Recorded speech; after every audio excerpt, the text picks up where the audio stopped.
I just hope that you all are grateful because I had to subscribe to Slate Plus, which is their membership program here, because I ran out of free articles. You can listen to the podcast all you want for free on the podcast app you have, but not so with the website. So I hope you're happy. I'm spending money on you.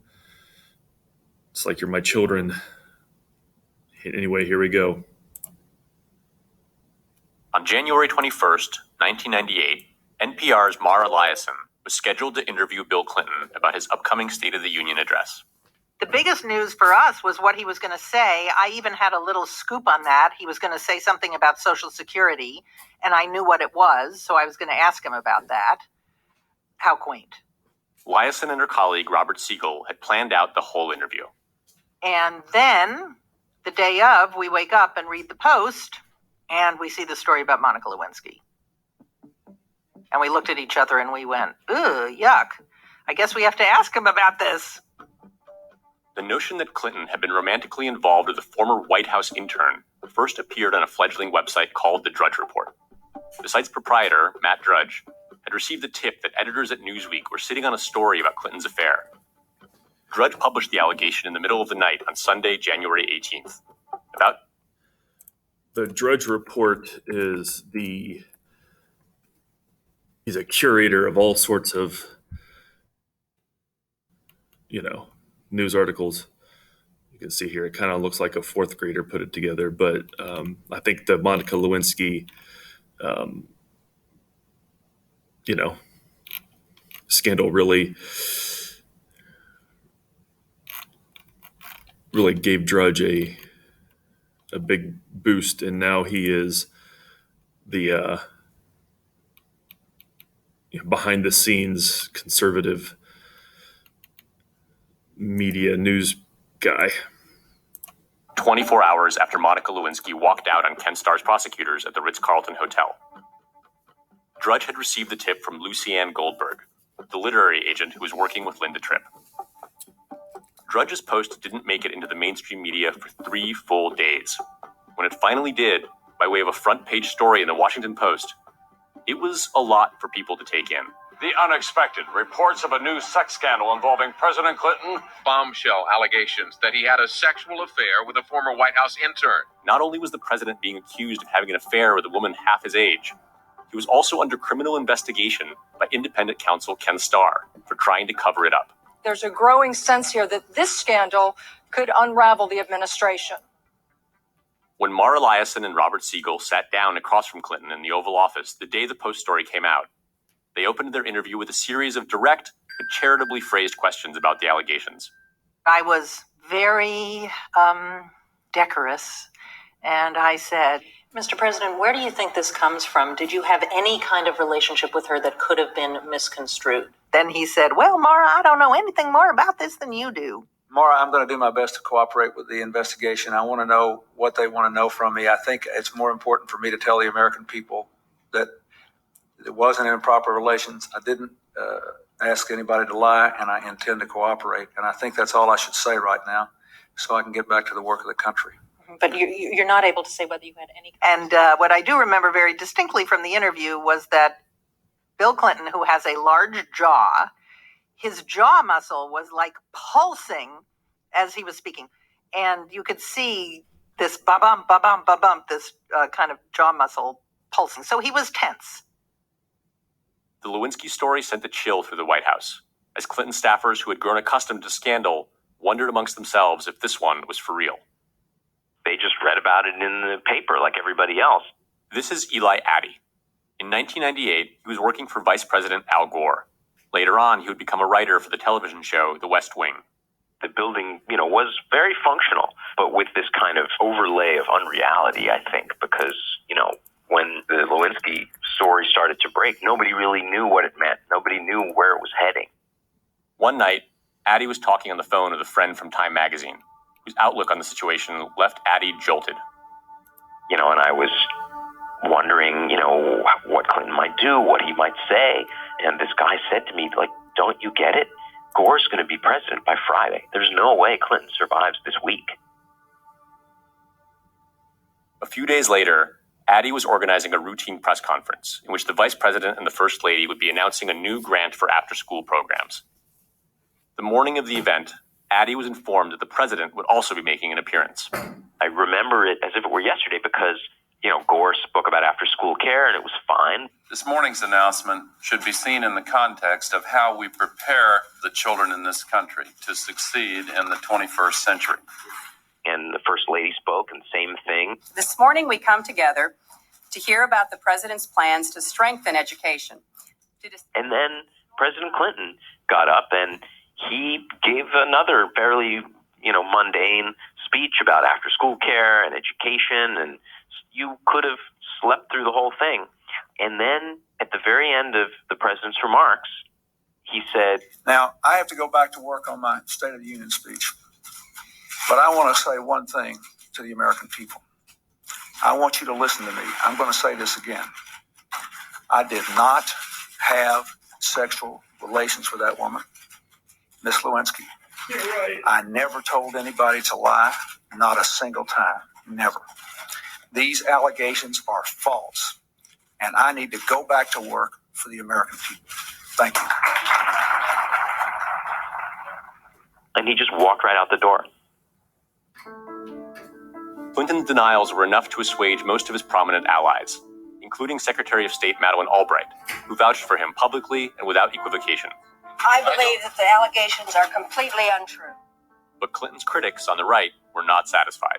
He has scandal after scandal that should disqualify him from being the occupant of the Oval Office. Mr. President, you are responsible for bringing shame upon a great institution.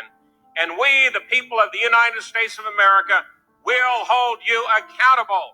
In the weeks and months that followed, some of the most withering criticism that Clinton took came from a coalition of conservative activists whose political views were bound up with their faith. The influence of the Christian right within the Republican Party had been growing steadily since the Reagan years. When the Lewinsky story broke, some of the movement's leaders pounced on it with righteous vigor. Here's John Ashcroft, a Christian conservative who in 1998 was a senator from Missouri. Leaders who suggest that they can separate their private lives and their public actions are wrong. Morality is not divisible. It is not divisible by any man. It is not divisible by any president. Clinton and his allies, meanwhile, continued to insist that he had done nothing inappropriate. Even as increasingly vivid details about his relationship with Lewinsky began to trickle out of Starr's grand jury, Today, even more graphic and salacious allegations came to light. The official position of the White House was that none of it had happened. Most Americans were pretty sure that wasn't true. And so, during the spring and summer of 1998, conservatives who thought Clinton's alleged behavior was immoral and unforgivable went to war against his defenders, many of whom believed that even if Clinton had done something wrong, it wasn't as grave or dangerous as a campaign to chase him out of office. It was a struggle that played out in the media, in newspapers, on the World Wide Web, and most importantly, on television. Meanwhile, a steady stream of public opinion polls provided a running score. How did the right, and the religious right in particular, fan the flames of outrage during the Clinton-Lewinsky scandal? How did the president's supporters fight back? And how did the American people decide whose side to take? This is Slow Burn. I'm your host, Leon Nafon. The criminal investigation of the president is proceeding tonight at a breakneck pace. Will the president feel the need to tell the nation what he knows? He is no longer someone we can look to with moral authority in the White House. I don't think there is a fancy way to say that I have sinned. Episode 6, God Mode.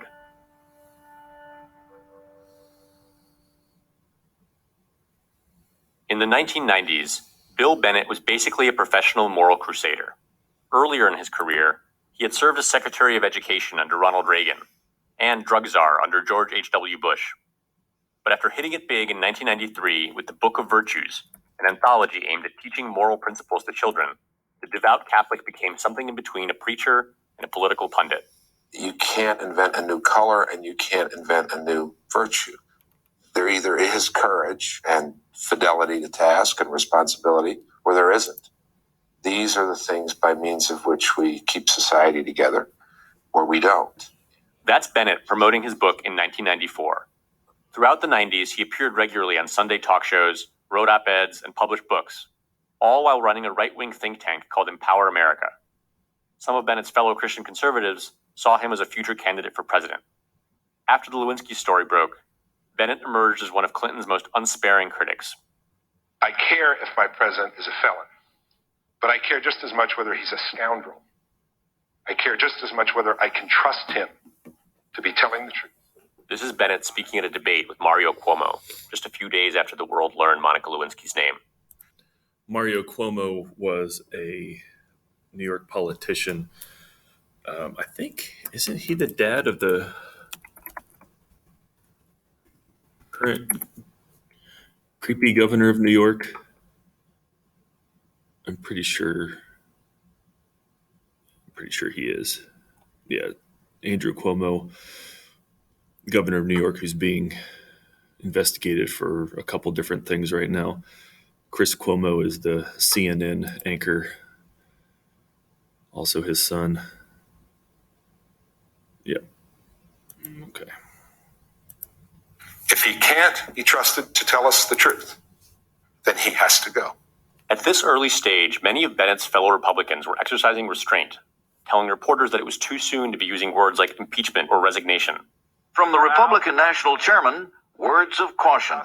We don't really know what has happened and should refrain from giving people a reason to make this a highly partisan political matter. Bennett went all in, refusing to consider the possibility that Clinton might be telling the truth and wasting no time in calling for his ouster. For Bennett, anything less would teach America's children that lying and cheating were okay. One of the worst things we do in this society is we destroy the innocence of the young before their time. We have done it through TV. We've done it through the movies. We've done it through the popular culture. We're now doing it through our politics. In a borderline implausible twist of fate, Bill Bennett had a direct and intimate connection to Bill Clinton. His older brother, Bob, was the president's personal lawyer. One of Bob Bennett's primary duties was to speak publicly on Clinton's behalf regarding the Paula Jones sexual harassment case.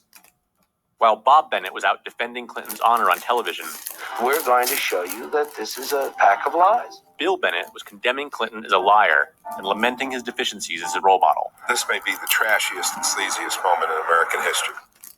Raised by a single mom and, for a while, an abusive stepfather, the Bennett brothers shared a bumpy childhood in Brooklyn.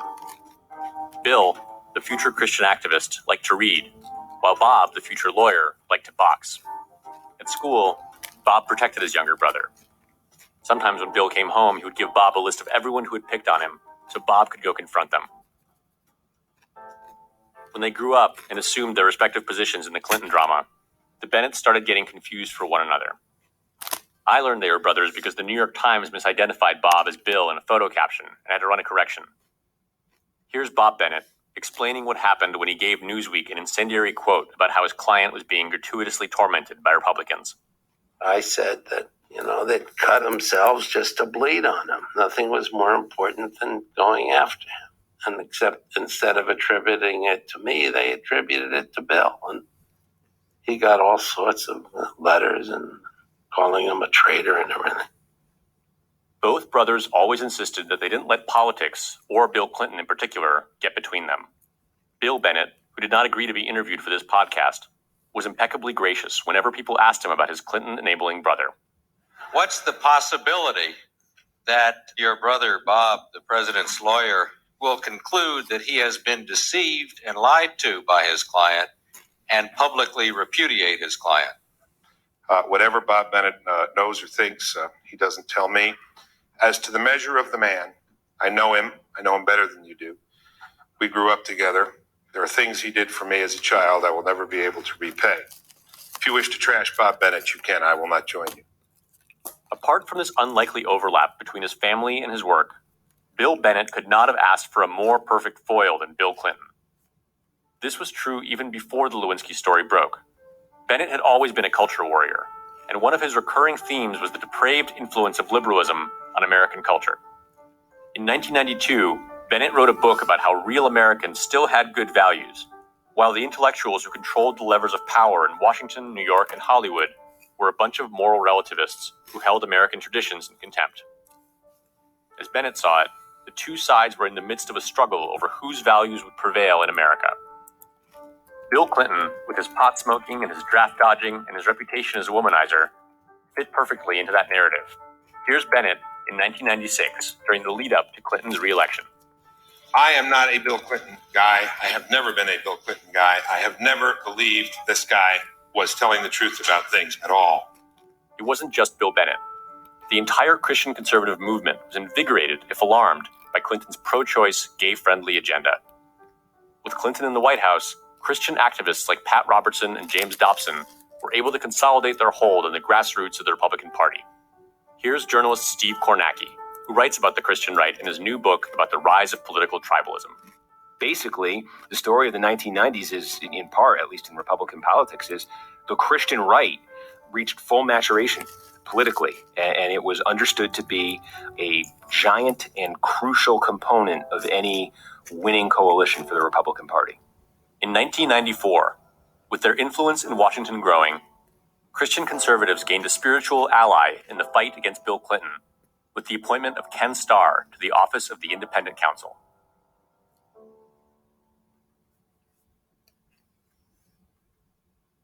Ken Starr was deeply religious.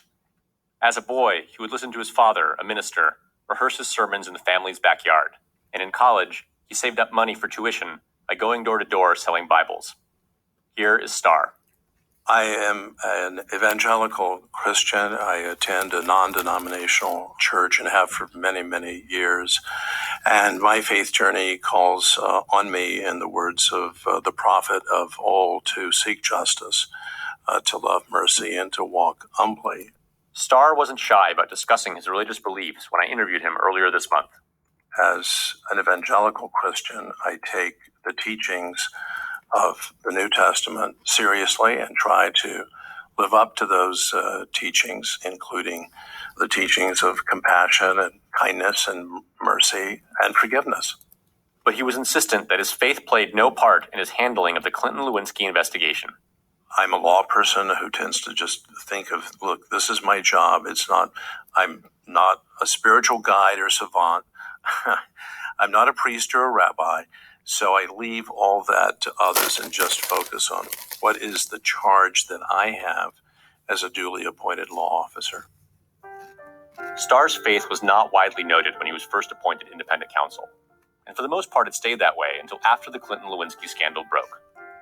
Since the allegations against Clinton were so obviously tied to morality and family values, Starr's religiosity became newsworthy. In early February, the Washington Times published a front-page story about Starr being deeply Christian. The story included an old quote from Starr about how he loved to go jogging in the morning and sing hymns to himself as he huffed and puffed.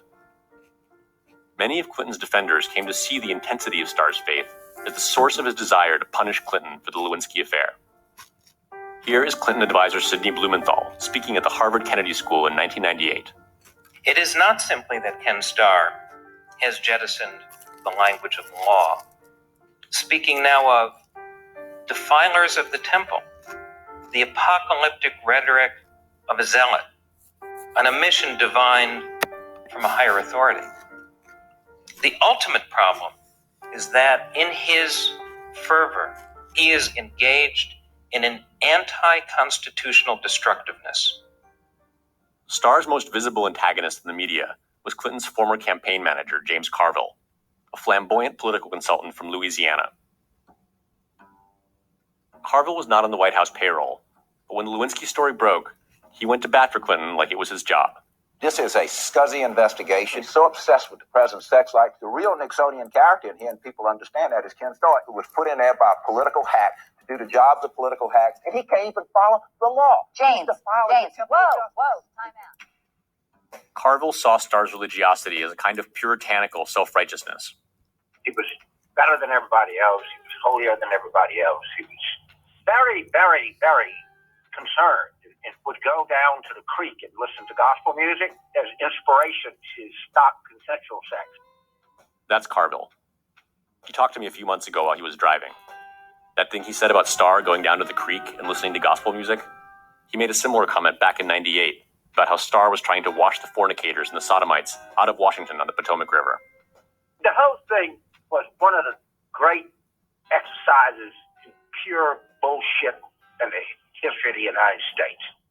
About 10 minutes into our conversation, just as I was getting ready to ask him a question, Carville made a break for it. Hey, look, I got to stuff a Egg McMuffin in my face real quick, so I'll call you back. Okay. I thought I'd lost him. But then, 7 minutes later, Okay, go ahead. he got right back to ragging on Ken Starr. I just don't like him. I don't like his friends. I don't like the way he smirks. I don't want to have dinner with him. I don't want to talk to him. I don't wish him any physical ill, but I just don't like him. Carville was no less blunt in 1998 when he accused Starr and his team of leaking grand jury secrets to the press and generally questioning their integrity. Starr was deeply offended by Carville's attacks, especially the accusation that he was driven to extremes by his religious beliefs. It was politicizing a dimension of human life and freedom of conscience that was anti-constitutional.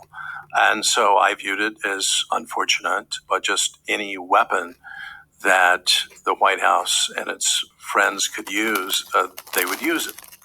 Back in 1998, Starr mostly kept such thoughts to himself, letting prominent conservatives who supported the investigation rally to his defense instead. Among Starr's champions was Bill Bennett. Ken Starr should take the time it needs to do it right. Democrats have knocked him down. They're kicking him every way they can. This is the most shot at, kicked at, hit at independent counsel in history. Bennett called on Clinton to take control of his surrogates and show some respect towards the independent counsel.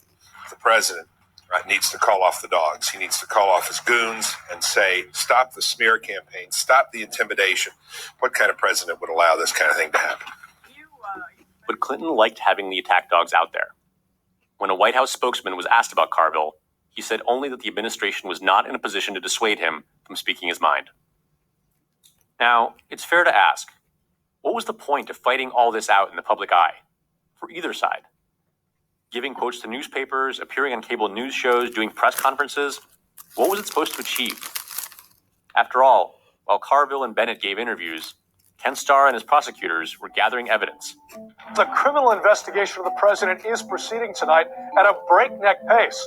And the grand jury was hearing from witnesses. Another White House intern, as well as former presidential advisor George Stephanopoulos, were called before the grand jury today. Prosecutors wrapped up a fourth straight day of grand jury testimony. The legal process, in other words, was moving inexorably towards a conclusion. So why did it matter what anyone said on TV in the meantime? The reason it mattered is that realistically, that legal process was only going to be consequential if it resulted in Congress forcing Clinton out of office. If impeachment was ever put on the table, it would be a political process, not a legal one. And that was why people like James Carville and Bill Bennett thought it was so important to go out and make their arguments and try to win people over to their side. And at first, it really wasn't clear which side would win. As you heard Eli Addy say, it seemed absolutely possible in the days after the story broke that Clinton would be forced to resign and Al Gore would be sworn in as president. If indeed the president was guilty of obstruction of justice, I really would think that impeachment would be one of the words to be used. The odds are maybe 60% that his presidency is over and that he'll have to resign within a month or two. But then the poll numbers started coming in. Unexpectedly, the president's job approval ratings are at an all-time high. 79%. The highest since he was first elected. Well, what we need is a few more allegations of problems, and it could go over 100 million. There had been indications very early on that Clinton would lose public support. Polls taken in the days after the Lewinsky story broke showed his approval rating dropping by as much as 10 points. But this dip turned out to be temporary, and soon enough it was clear that the forces aligned against Clinton were at a severe disadvantage. Even people who thought Clinton was lying didn't think that he should lose the presidency over it. And a majority, 54%, think the Starr investigation has political motivations. So White House aides... James Carville, understandably, felt vindicated. The origins of this entire thing were partisan, were political, and people kind of saw it from the beginning. I mean, I was basically trying to convince people of something they already knew. Bill Bennett, on the other hand, was horrified. He couldn't believe that Americans were willing to tolerate the president's sins. to give him a pass just because the economy was booming, or to accept the argument that private behavior was unrelated to an elected official's public duty. In a speech at the end of January, Bennett scolded his fellow Republicans for not taking the allegations seriously enough. First, I want to start with some counsel and advice to friends on the right. Stop yucking it up. Stop laughing about it. It's not funny. This is our country. This is our president. As my son, 8 years old, said to his mother the other day, why are they laughing? Shouldn't we be mad? The answer to that question is yes, we should be mad. But people just weren't that mad. Around the time that Bennett gave this speech, the Washington Post published the results of a poll in which 60% of respondents said they did not think it was important whether Clinton had an affair with a former intern. And 65% said that they would want him to remain in office if in fact the affair had happened. For Bennett, these numbers were a repudiation of a foundational political belief, that real Americans still had good values, even if the liberal elite did not. And the unstated fear of many of us is that the moral decline in Washington is not only in Washington, it's outside the Beltway too. We have been lowered down, folks. Those opinion polls are from all over the country. Bennett held out hope that the winds would shift, that when Clinton was finally forced to confess, the public would turn on him. I think it's going to change. I mean, I believe it'll change once the case is presented, once more of the facts are out. People keep saying, well, it's just about sex. It's just about sex. It's not just about sex. The problem is, if there was a sexual relationship, he has lied about it, and he has lied under oath about it, probably. And when people put all that together and actually see some evidence of it, if it's true, I think opinion will change. I hope it will change. Look, Tim, if the truth comes out, and he did this. The evidence started to come in that summer. In mid-July, Starr's office issued a subpoena requiring Clinton to appear before the grand jury. Not long after that, Monica Lewinsky made a deal with prosecutors that gave her immunity in exchange for her testimony. Starr's office had been trying and failing to negotiate an agreement with Lewinsky's lawyer, Bill Ginsburg, for months. Ginsburg was a medical malpractice attorney hired by Lewinsky's father. And by all accounts, he didn't really know what he was doing. Ginsburg's critics, and there are many of them, think that he may be in over his head. Sometimes Ginsburg went on TV and said things that were counterproductive. All 24-year-olds and all 18-year-olds and 19-year-olds tend to embellish. Ginsburg had proven to be such a reckless and ineffective advocate that Harvard law professor Alan Dershowitz went on television and implored the Lewinsky family to hire someone new. Finally, Lewinsky replaced Ginsburg with a pair of experienced D.C. attorneys who were able to reach a deal with Starr without delay. Monica Lewinsky has made a deal, full immunity, no strings, just an agreement to tell the truth, the whole truth, no matter who she takes with her in the process. The deal came as a relief to Lewinsky, who had been living under the threat of prison time ever since that day at the Ritz-Carlton Hotel. The moment she signed the agreement, she burst into tears. Later, she told her biographer, "It was knowing that I was turning against someone with whom I had wanted to spend the rest of my life." Did she really think that she was going to spend the rest of her life with Bill Clinton? Especially after the way that he treated her? Whew, man. I'm not mad at anybody. I'm just sad for this whole episode. Lewinsky's time as a cooperating witness was dreadful in its own way. First, she had to endure day after day of private debriefing sessions with prosecutors, in which she had to answer questions about how Clinton had touched her and where. She also had to testify in front of Starr's grand jury, then watch helplessly as details about her testimony leaked out to the press. On July 30th, 1998, it was reported that Lewinsky had provided Starr with an extraordinary piece of physical evidence, something that promised to extinguish any remaining doubts about whether she and Clinton had been sexually involved. Tonight, all eyes are on the FBI crime lab in Washington. Tests are underway on a navy blue cocktail dress, which Lewinsky turned over as evidence of her relationship with the president. At around 10 o'clock on the night of August 3rd, the president left a formal dinner party in the White House while wearing a tuxedo and went to meet one of Ken Starr's prosecutors in the map room. There, the prosecutor and an FBI agent stood watch as a White House doctor drew a 4-milliliter blood sample from Clinton's right arm. What? With his scheduled appearance before Starr's grand jury coming up in just a few weeks, Clinton was cornered.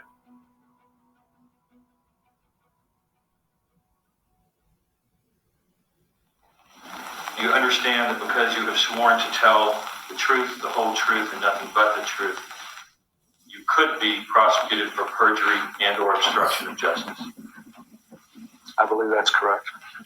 Clinton was allowed to deliver his testimony from the White House. With a camera on him and a group of Starr's prosecutors in the room, the president began by putting on his reading glasses and reciting a statement in which he confessed that he and Monica Lewinsky had indeed shared a series of sexual encounters. These encounters did not consist of sexual intercourse. They did not constitute sexual relations as I understood that term to be defined at my January 17, 1998 deposition. Clinton's a lawyer, and so he's able to parse out the meaning of words. When he said, "I did not have sexual relations with that woman," you can see how he's playing word salad here, chopping up the words to mean, being very technical. He's not looking at the spirit of what was said. He's looking at and how it was communicated. He was looking at the technicality of it. During 4 hours of testimony, Clinton admitted to deliberately withholding the truth about his relationship with Lewinsky when Paula Jones's lawyers asked him about it under oath. My goal in this deposition was to be truthful, but not particularly helpful. I did not wish to do the work of the Jones lawyers. Be truthful, but not helpful. Is that obstruction? I deplored what they were doing. I deplored the fact that they knew, once they knew our evidence, that this was a bogus lawsuit. But I was determined to walk through the minefield of this deposition without violating the law, and I believe I did. Clinton made a highly legalistic argument. He said that when he denied having sexual relations with Lewinsky, he was using the idiosyncratic definition of sexual relations the Jones lawyers had provided to him during his deposition. Based on that definition, Clinton said, he had been telling the truth. My understanding of this definition is that it covers contact by the person being deposed if the contact is done with an intent to arouse or gratify. That's my understanding of the definition. There's a common misconception about the point that Clinton was making here. He wasn't saying oral sex didn't count. He was saying that according to the Jones lawyers, having sexual relations with someone requires touching them in a manner intended to arouse or gratify them. According to this definition of sexual relations, Lewinsky had had sexual relations with Clinton, but not vice versa. I thought the definition included any activity by the person being deposed where the person was the actor and came in contact with those parts of the bodies with the purpose of intent or gratification, and excluded any other activity. For example, kissing is not covered by that.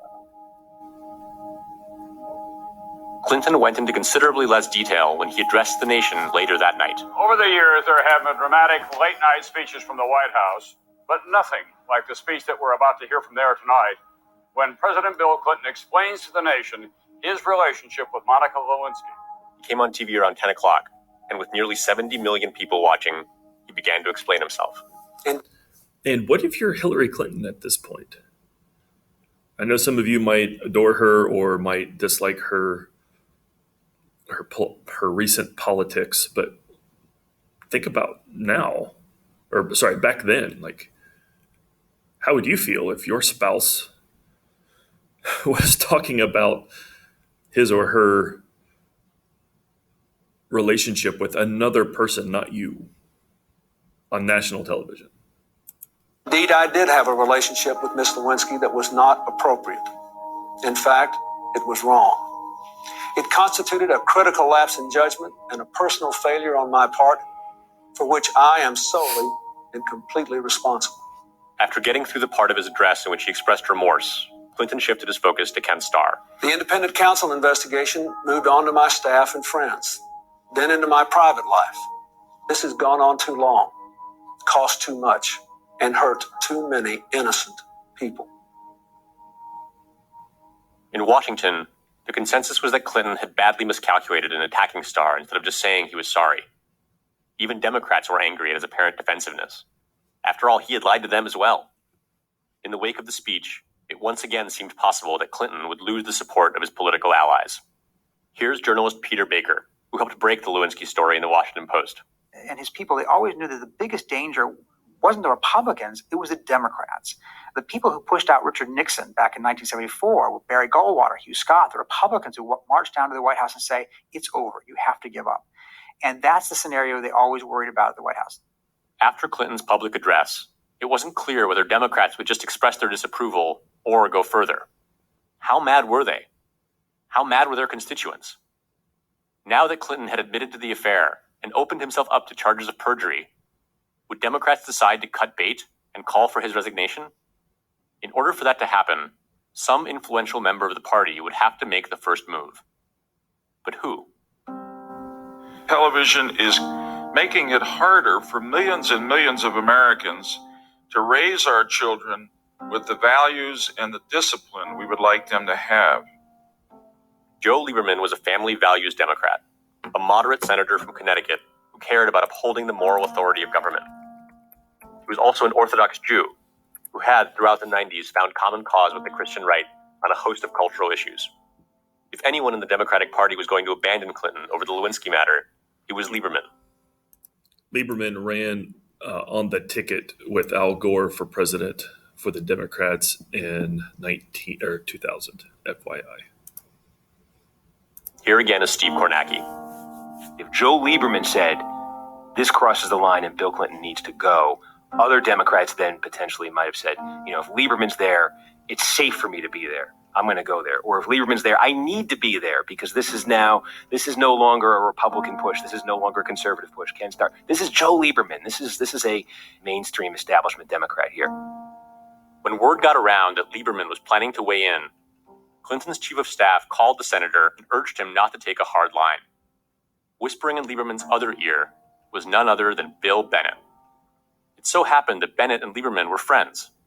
They had worked together throughout the 90s on public morality campaigns against gangster rap, violence in movies, and the Jerry Springer Show. Bennett saw this as, this was a moment to lean on Lieberman a little bit. Jerry. He was talking to him privately and trying to push him, I think, in that direction of go to the Senate floor. Don't just say you're disappointed. Don't just say, the president needs to do better. Say the president needs to go. The president needs to lead by example here. And I think Bennett had real hope, and I think Lieberman might have been giving him real hope that he was going to go down there and do that. On September 3rd, 2 weeks after Clinton's confession, Lieberman stepped onto the Senate floor and began to deliver a speech. Mr. President, I rise today to make a most difficult and distasteful statement. For me, probably the most difficult statement I've made on this floor in the 10 years I've been a member of the United States Senate. No one really knew where Lieberman was going, and the way he was condemning Clinton didn't look good for the White House. Mr. President, my immediate reaction was deep disappointment and personal anger. Finally, Lieberman put his cards on the table. It seems to me that talk of impeachment and resignation at this time is unjust and unwise. It is unjust. He would not be calling for impeachment, and he would not be demanding that Clinton resign. Bill Bennett had failed. And yet, the intensity of Lieberman's criticism on the Senate floor made it clear that the White House still had more work to do. The week after, available spots down in the middle school for the blood drive, so if you could support our key club, that would be great. Thanks.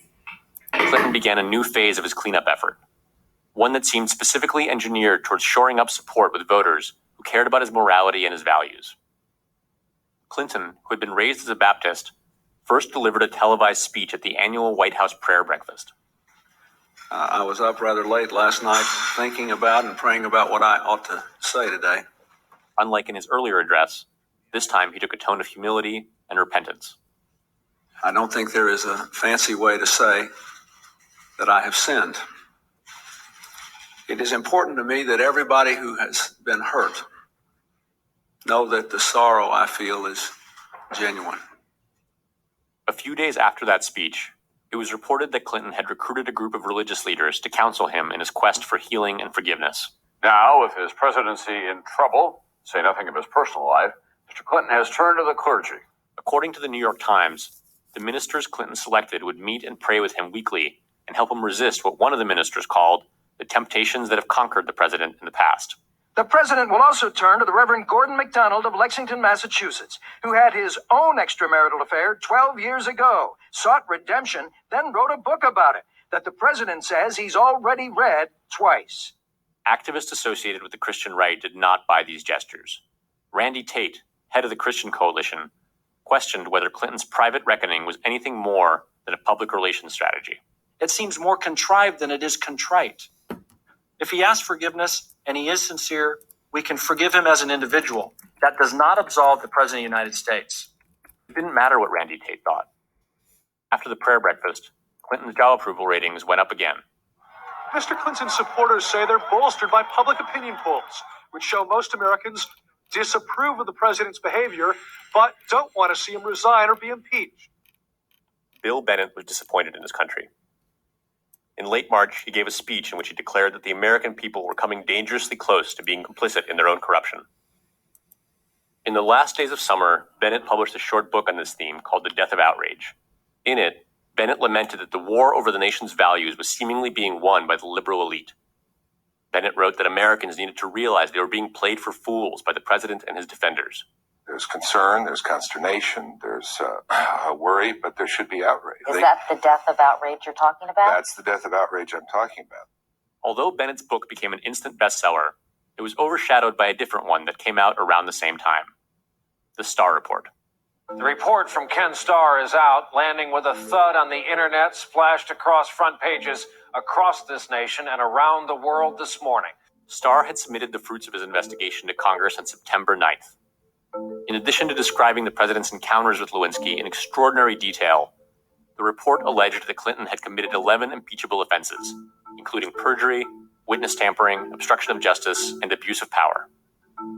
You'll hear more about the Starr Report in our next episode. What's important to understand for right now is that the Clinton-Lewinsky scandal could have pretty much ended with its publication. Republicans in Congress could have decided not to pursue impeachment and instead push to censure Clinton, meaning formally condemn him but not try to oust him from the White House. It would have been a compromise with broad bipartisan appeal, one that put an embarrassing asterisk on Clinton's presidency without overturning the will of the voters who had elected him. Were Republicans really going to push for impeachment when most Americans didn't want them to? What was the point, given that without Democratic support, the Senate would never vote to convict him? Here's James Carville again. They were moving in, and as they kept getting deeper, there was nobody behind them. You know, it's kind of a eerie feeling, you know, when it's like an army that moved ahead, and they looked back and there was no supply line. The public was not with them. But Republicans who wanted to see Clinton thrown out of office did have one reason to remain hopeful: the upcoming midterm election. Decision 98, all across the country, candidates are making the final push for votes. The impending elections were significant for two reasons. One was that if Democrats lost a lot of seats in Congress, it could undercut the sense of Clinton's invincibility and perhaps convince a critical number of Democrats to turn on him. The other reason the midterms mattered was that they made Republicans in Congress feel more pressure than ever to cater to their most fervently anti-Clinton constituents. Republicans needed these voters to turn out in large numbers, and that gave the Christian right a whole lot of influence. Unless we go back to the moral foundation, every single thing that we have by way of our freedom, by way of our wealth, by way of our materialism, by way of our government is in danger. That's Pat Robertson, the televangelist who had run for president a decade earlier. He was speaking at the annual gathering of the Christian Coalition in September of 1998. With less than 2 months to go before the midterms, Robertson and a host of other speakers at the convention called on Republicans to impeach Clinton at any cost. We are in serious trouble, and we've got to do something here in America now to get strong leadership into this nation. It is imperative. According to Kornacki, the pressure had a significant, if not decisive, impact. I think one of the reasons, a bunch of them, but one of the reasons why Republicans still pressed on with impeachment, even with the polls not moving in their favor, was that convention, that Christian Coalition convention. And I think they were exposed to a huge element of their base being totally up in arms about this, being ready to fight it in the midterm election. And I think that entered into their thinking. We can't let these voters down. And so they didn't. On October 7th, 1998, Republicans on the House Judiciary Committee announced a resolution to begin impeachment proceedings. Tonight, Bill Clinton knows that whatever else happens in his presidency, he will always have a black mark by his name. Only the third president to formally become the subject of an impeachment inquiry. It didn't matter that it was probably a lost cause, that getting 2/3 of the Senate to vote against Clinton in an impeachment trial would be extremely difficult regardless of how the midterms turned out. To Clinton's most dedicated adversaries, what mattered at this point was not turning back. It was a few months later, with the impeachment process in full swing, that Bill Bennett did something surprising at a theater in Richmond, Virginia. He engaged in a public debate with his brother Bob. Thank you, welcome, and good evening, ladies and gentlemen, and welcome to tonight's program on Values in America, featuring Bill Bennett, Bob Bennett. It was the first time they had ever faced off in this way, and while the tone of the event was decidedly gentle, it was still a collision between two different views of justice. Is it your view that lying to a grand jury, perjury, and obstruction of justice simply are insufficient grounds to remove a president? I think they're terrible, terrible things, but the fact of the matter is most of our presidents lie. Under oath? I think sometimes they do, sometimes they don't. And what I'm very worried about is... Bob, who had recently helped Clinton settle the Paula Jones lawsuit, spoke about the excesses of partisan politics, the erosion of privacy in America, and the importance of context in moral reasoning. When fostering values and moral principles and judging others, we must do so without putting such values in a straitjacket. Often, the most judgmental of us, and certainly, and I mean this, present company excluded, are the biggest moral hypocrites. Bill, who is now an enthusiastic supporter of Donald Trump, responded by citing data on murder, rape, suicide, drug use, and abortion, and arguing that the president, his brother's client, had pushed the country into a moral abyss. People are not sure they can trust anymore, not just their leaders. A lot of it is their leaders, but their neighbors too. I don't know if trickle-down works in economics, but it works in civics. It works in politics. What bothered Bill was the idea that Clinton was somehow exempt from judgment. Judging our leaders, he said, was an essential part of living in a democracy. That's what it means to be self-governing. That's what it means to be human. We hope to judge openly, honorably, tolerantly, but we have to judge.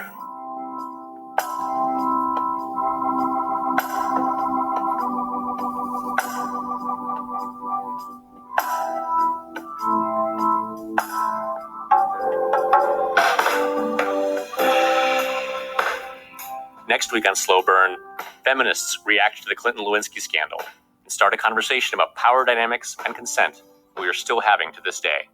And though you may have heard that everyone in the feminist movement simply turned their backs on Lewinsky in order to close ranks around their Democratic president, the real story is a whole lot more interesting. When we were defending Monica, I think what we were implicitly saying was we believe her. We believe that she's telling us the truth, and she's telling us that she was not a victim of Bill Clinton's. And we were defending her truth as much as I think we were also sort of defending choices that she made. Slow Burn is a production of Slate Plus, Slate's membership program. You can sign up for Slate Plus to hear bonus episodes of the show. In this week's bonus episode, you'll hear an extended interview with Ken Starr, the independent counsel who spent years investigating Whitewater until something more exciting came along. We're trying to get to the bottom of this. These are very serious allegations. And again, the allegations echoed with what we suspected on the Arkansas phase of the investigation, which was that the president had lied under oath. Careful listeners will note that I said that last week when the Slate Plus episode actually featured an interview with Linda Tripp. But this time, I mean it. This episode of Slow Burn is produced by me and Andrew Parsons, with editorial direction by Josh Levine and Gabriel Roth. I really hope that you all are able to just process this and think about what role morality plays in our public life.